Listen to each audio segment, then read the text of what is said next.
Salut mes amis, comment allez-vous? J'espère que vous allez bien. Vous savez très bien qu'à chaque fois que je vous retrouve, je suis très content. Aujourd'hui, je vais vous présenter une Box TV Android. C'est la plus connue, la plus vendue dans le monde entier. Il s'agit du modèle X96 Mini Plus et c'est le tout dernier modèle que m'a envoyé la marque récemment pour la tester, vous la présenter et vous dire ce que j'en pense réellement. Si vous voulez découvrir cet unboxing, restez jusqu'au bout de la vidéo les amis.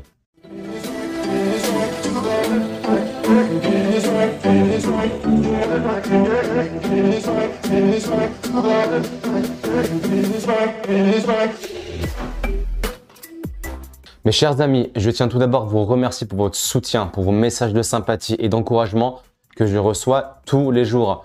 Je tiens à m'excuser auprès de ceux auxquels je ne peux pas répondre de manière instantanée. Comme vous devez sûrement vous en douter, je reçois beaucoup de messages sur tous mes réseaux sociaux et il me faut un certain temps pour répondre à toutes vos sollicitations, à toutes vos questions. Avant de faire quoi que ce soit, n'oubliez pas de vous abonner juste ici. Vous abonner et bienvenue à vous sur la chaîne TV4K Tech. Et pour ceux qui sont déjà abonnés, n'oubliez pas d'activer la petite cloche de notification qui se situe juste ici. Celle-ci va vous permettre d'être informé, d'être notifié dès lors que je reçois une nouvelle, dès lors que je poste une nouvelle vidéo. Mes chers amis, comme indiqué en préambule de cette vidéo, je vais vous présenter, je vais vous présenter cette nouvelle Box TV Android, la X96 Mini Plus, c'est le tout dernier modèle. Ce modèle se différencie entre autres grâce à un écran LCD qui se situe juste ici à l'avant. Je vais vous l'unboxer, vous la présenter, la tester dans différents scénarios, la repousser dans ses retranchements et vous en dire à la fin ce que j'en pense de manière objective. C'est donc la boîte X96 Mini, packaging plutôt classique, simple, à hauteur du prix de la Box TV. Avec l'écran, comme indiqué en début de vidéo, c'est la version avec un écran LCD à l'avant qui va vous permettre d'avoir quelques informations. On va directement ouvrir la boîte et voir un petit peu ce que contient cette boîte. Donc vous avez la Box TV X96 Mini qui apparaît en premier. En dessous, vous avez quelques accessoires d'offerts avec, de livrer avec, entre autres un câble HDMI classique. Vous avez la prise électrique version française avec de fourni. Voilà, et vous avez aussi la télécommande pour pouvoir contrôler cette Box TV Android. Donc voici la X96 Mini. D'un point de vue esthétique, déjà, il y a quelques changements à noter. Le design, la couleur. Et une chose, moi, qui m'a tout de suite frappé, c'est ces aérations qui n'étaient pas sur les anciennes versions. Vous avez des aérations en dessous, ok. Et vous avez aussi des aérations par-dessus, ce qui va venir refroidir naturellement cette Box TV, en sachant que c'était vraiment le problème majeur des anciennes versions. Elle chauffait et elle plantait, surtout en été. On va voir maintenant la partie connectique. Donc ici à l'arrière, vous avez juste ici, vous avez deux ports USB, un 3.0 et un 2.0. Vous avez un port SD card, c'est à la fois pour pouvoir augmenter la mémoire de cette Box TV pour le stockage, mais aussi pour lire des fichiers. De l'autre côté, qu'est-ce qu'on a? Classique, on a la connectique prise, juste ici.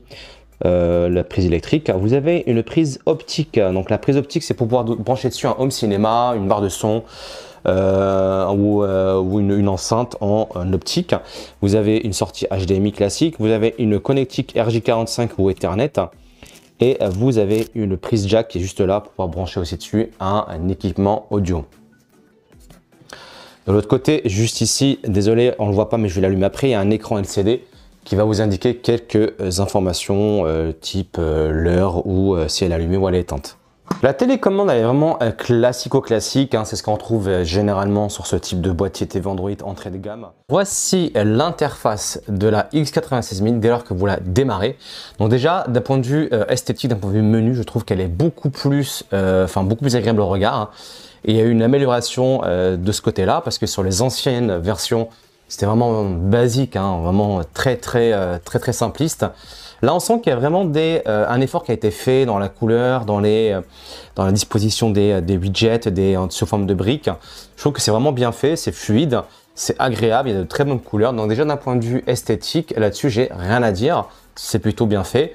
Alors pour précision, on tourne sous Android 9 en Android pur, ce n'est pas de l'Android TV ni du Google TV. Mais voilà, c'est déjà franchement beaucoup plus agréable. Donc on va aller voir directement dans les menus ce qu'a les caractéristiques de cette Box TV. Donc on va aller directement dans les préférences relatives à l'appareil. À propos, donc il y a possibilité de faire des mises à jour, bien entendu, nom de l'appareil. Et on est bien sur une version 9 de Android, donc version 9. Donc il n'y a pas eu de version 10 d'installer dessus pour l'instant. Peut-être qu'il y aura une mise à jour, je ne sais pas. Voilà, donc je l'ai bien mise en version développeur. Vous avez ensuite la partie son. Donc on va voir dans la partie son tous les codecs qui sont bien entendu décodés. Donc tous les codecs sont décodés, c'est vraiment bien, c'est ce qui est vraiment bien fait. Moi je l'ai testé par exemple sur ma barre de son qui est Dolby Atmos et Dolby Digital Plus. Donc j'ai pas réussi à avoir du Dolby Atmos, mais j'ai réussi à avoir du Dolby Digital Plus. Donc voilà, donc tous les codecs sont bien entendu utilisables là-dessus. Il suffit juste de les activer ou de les mettre en mode automatique. Donc le DTS, vous avez le Dolby Digital Plus et a priori le Dolby Atmos à tester. Je vous tiendrai informé pour ce type de format.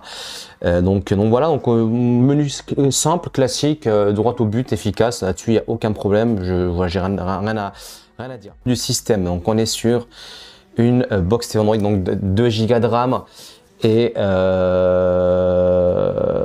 11 Go, à peu près 12 Go de mémoire interne, sachant que cette mémoire interne peut être étendue grâce à une clé USB ou grâce à une carte mémoire, une mini carte SD qu'on peut rajouter à l'arrière. Donc 2 Go de RAM, c'est amplement suffisant pour faire tourner des applications de streaming, pour faire tourner dessus un jeu, c'est amplement suffisant. Vous avez donc 4 cœurs condensés à, il me semble, à 1,4 GHz, on va vérifier ça. Voilà, CPU, ils sont condensés pardon 1,2 GHz, c'est 4 cœurs, donc c'est ce qui se fait actuellement. C'est un socle 4 ARM Cortex A53 condensé à 1200 MHz. Donc voilà, donc c'est un système, un hardware classique, amplement suffisant comme je vous ai dit pour faire tourner dessus du streaming, de l'IPTV, aller sur internet et voir même quelques jeux, on verra ça par la suite. Donc voilà, pour ce qui est de la résolution maximale dessus, c'est de la 4K en 60 images par seconde, donc vous pouvez monter jusqu'à la 4K 60 images par seconde, on verra ça par la suite. Ensuite, quoi d'autre? Netflix. Alors pour ce qui est des plateformes de streaming, malheureusement, cette box TV n'a pas les DRM nécessaires. Il faut des DRM, comme vous le savez, pour exploiter du Netflix, du Prime Video, du Disney+, ou Molotov, ou d'autres plateformes. Il faut les DRM, il faut payer des licences. Là, il y a un Netflix, mais c'est un Netflix qui est malheureusement limité à du SD, voire du HD maximum en 720p, si vous arrivez à avoir la bonne version. Donc voilà, il n'y a pas les DRM nécessaires. Mais encore une fois, pour une box TV Android à moins de 30 €, on va pas non plus lui demander d'avoir toutes les caractéristiques. Sinon, il faut passer sur des box TV Android officielles pour avoir tous les DRM. Donc dès lors que vous ouvrez Netflix ou Prime Video, vous l'avez en basse qualité, car les DRM nécessaires ne sont pas installés dessus. Côté, mes amis, côté connectique, côté Wi-Fi, vous avez la possibilité d'installer dessus, enfin d'utiliser deux types de Wi-Fi, la 2,4 GHz et la Wi-Fi de 5 GHz. Donc contrairement à ce que vous voyez l'image, le Wi-Fi 6, il le détecte, mais on ne peut pas se connecter dessus. Donc 2,4 et 5, ça fonctionne très très bien. Moi, je me connecte toujours en Ethernet pour avoir le meilleur débit.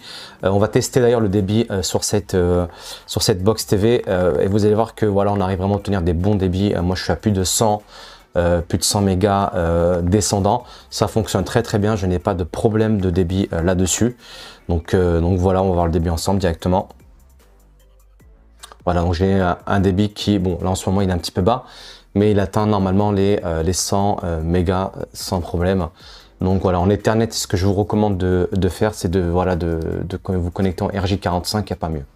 Côté image, côté YouTube, on n'a pas les DRM pour Netflix et les autres plateformes de streaming. Ceci étant dit, il y a les DRM pour YouTube. YouTube n'a pas besoin de DRM. Donc on peut avoir facilement de la 4K dessus, comme vous pouvez voir, en 60 images par seconde sans aucun souci. Ça fonctionne très très bien. Voilà, moi j'ai une latence à cause de mon débit rue qui est bas.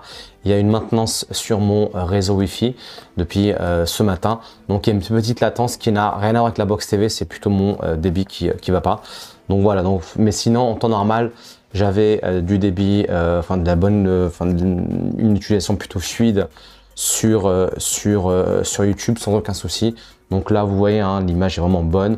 On est sur de la vraie 4K. Voilà, c'est compatible, il n'y a aucun problème. Ça tourne très très bien là-dessus, j'ai aucun souci. Pour finir, on va tester un jeu dessus. Alors, ce n'est pas une Box TV qui est axée gaming, mais si vous avez un jeu basique comme Beach Buggy, ça fonctionne très très bien. Donc voilà, une fois lancé le jeu, vous voyez, ça, il n'y a pas de, vraiment pas de latence, l'image est plutôt bonne. En sachant que là, la Box TV, je l'ai branchée à mon PC, donc je suis pas en 4K, je suis plutôt en 1080p. Mais voilà, le jeu tourne très très bien, j'ai pas de latence. Quand je touche le boîtier, je n'ai pas de surchauffe particulière. Donc voilà, après pour un petit jeu comme celui-ci, ça tourne vraiment très très bien. Vous voyez, je vous montre. Ça tourne tout seul, voilà. C'est un jeu simple, mais qui est très populaire. Et peu énergivore en CPU et en capacité de software. Voilà. Voilà mes chers amis, j'espère que cette vidéo vous aura plu. J'espère que ça vous aura permis de découvrir cette Box TV. Elle va juste de sortir, il y a de ça quelques semaines. Hein. Il y a très peu de vidéos sur YouTube, surtout en français, la concernant. Et il y a mon frérot Android Technologie qui l'a testé, qui l'a reçu. On l'a reçu en même temps, il l'a testé bien avant moi. Donc voilà, donc c'est une, pour moi, hein, je vais vous donner honnêtement mon ressenti. C'est l'une des Box TV les plus vendues au monde. Hein, ça là-dessus, il n'y a aucun souci. Ce qui sous-entend que c'est l'une des plus fiables, hein, qui dure le plus longtemps dans la durée. Les premières versions étaient manquaient de fiabilité, hein, ou de longévité. Elles surchauffaient, en été elles avaient tendance à bugger, à déconner. Là on sent que réellement il y a eu de la part de cette société qui fabrique ces Box TV une envie d'améliorer, hein, de monter un peu en gamme. On sent que d'un point de vue hardware, d'un point de vue physique, un matériel sur la Box TV, il y a de l'amélioration, il y a un petit écran sympa à l'avant. Il y a des aérations devant et derrière qui va permettre justement d'éviter cet effet surchauffe et cet effet bug. L'interface est vraiment sympathique, elle est agréable, elle est, voilà, elle est simple mais elle est agréable, elle est améliorée, elle a été peaufinée, elle est beaucoup plus sympathique. Capacité en stockage 12 Go, c'est peut-être étendu, c'est pas un problème. Vous avez 2 Go de RAM qui sont pleinement suffisants pour toutes les utilités que je vous ai citées dans la vidéo au début.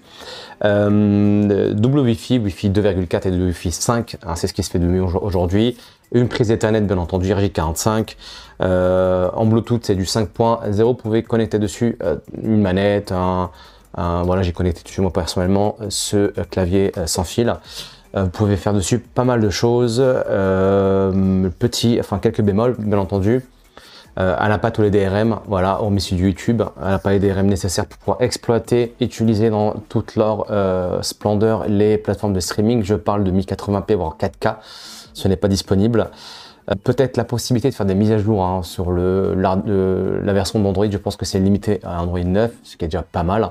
Hormis la télécommande que je trouve vraiment cheap, hein, télécommande très cheap, malheureusement, voilà. Ça manque de qualité, tout simplement. Mais sinon, c'est une excellente Box TV, un excellent rapport qualité-prix. À moins de 30 balles, c'est du jamais vu.